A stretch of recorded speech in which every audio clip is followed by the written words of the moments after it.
industry, and also some other areas like tobacco and food.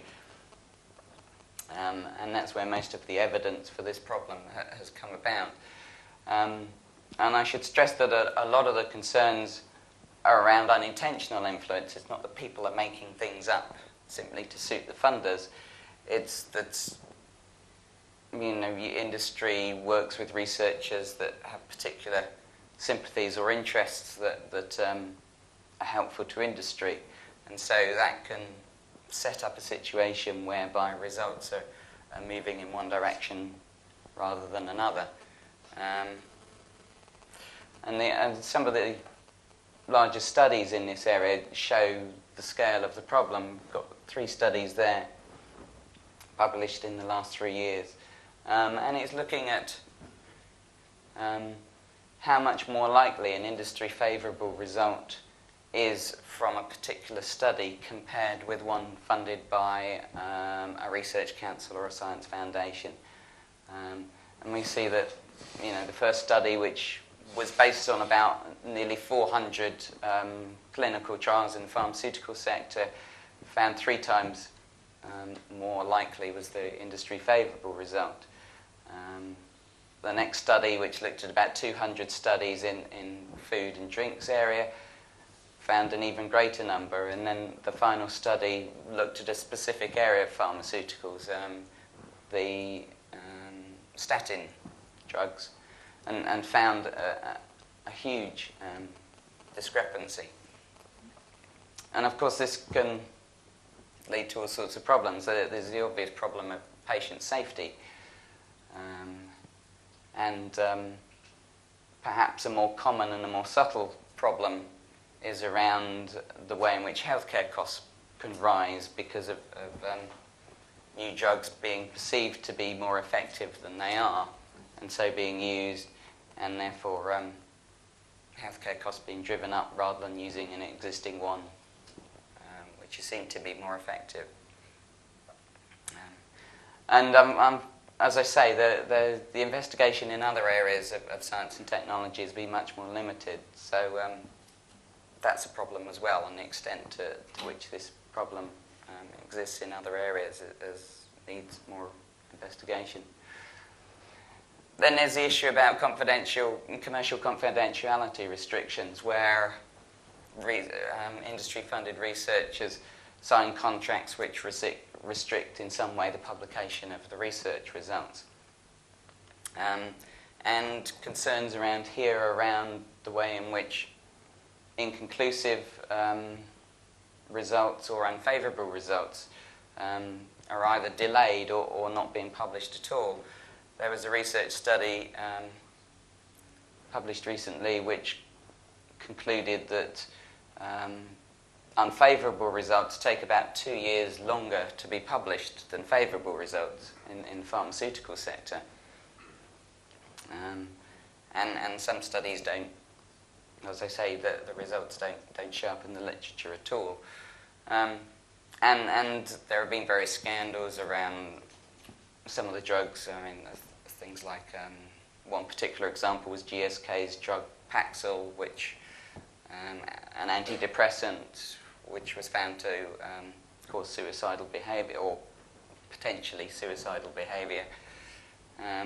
And it was revealed that there was a study which indicated early on that might have been a concern. It wasn't published, and that was hotly disputed and the subject of legal wranglings. Okay.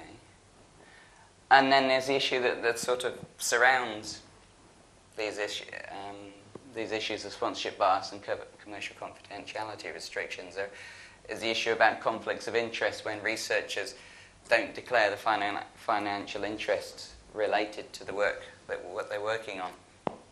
And again, there have been numerous cases found, and sometimes they get an awful lot of publicity. There have been a few in the press in the US last year that got quite a lot of publicity. And one of the problems is that academic journals don't have rigorous procedures for policing conflicts of interest, for checking that they exist, and making sure that if there are financial interests among the authors, that they are stated when the paper is published. A study a few years ago of papers published in Nature looked at undeclared conflicts of interest, and it found of those papers where there was a financial interest related to the authors, in 2/3 of cases it wasn't stated, and that was in the one of the most prestigious journals.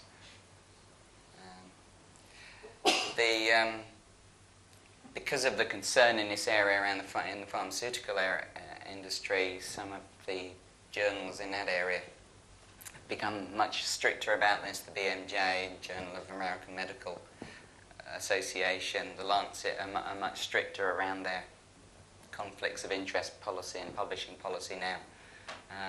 But again, in other areas of science, this issue hasn't been investigated to any significant extent.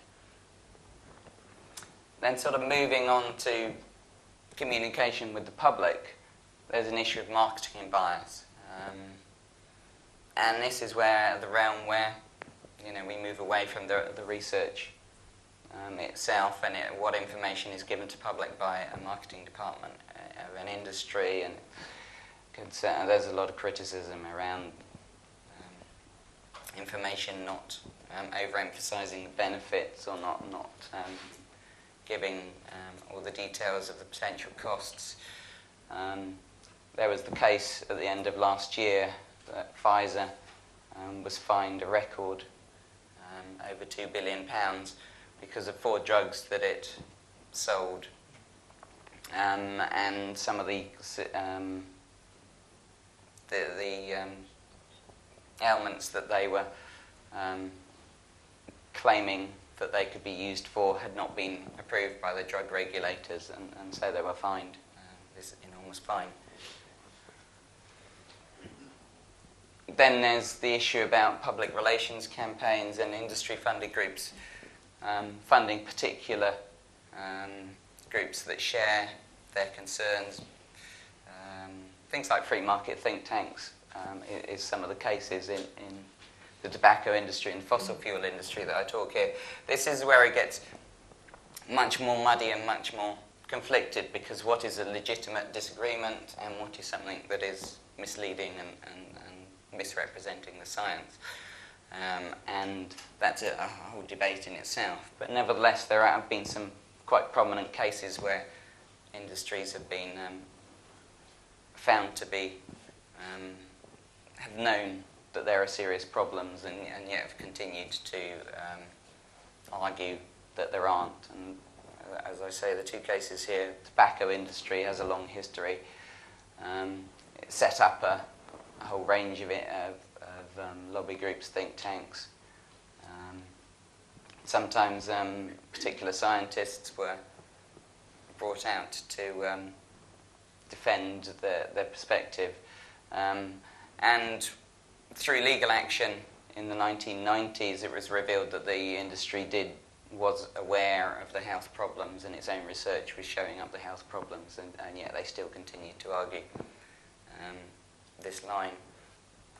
The fossil fuel industry, similar tactics, and indeed some of those same people employed by the tobacco industry were used by some of the oil industry to argue their case that climate change isn't a serious problem.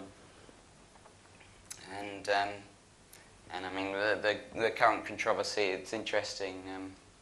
Some of the arguments you're hearing in the press at the moment around global warming not being a concern, and the science is faulty, and some of these arguments have come out of the publications from the early 90s from the industry-funded organisations. ExxonMobil has been particularly active, although it says it's changed. I'm somewhat sceptical about that. We will see.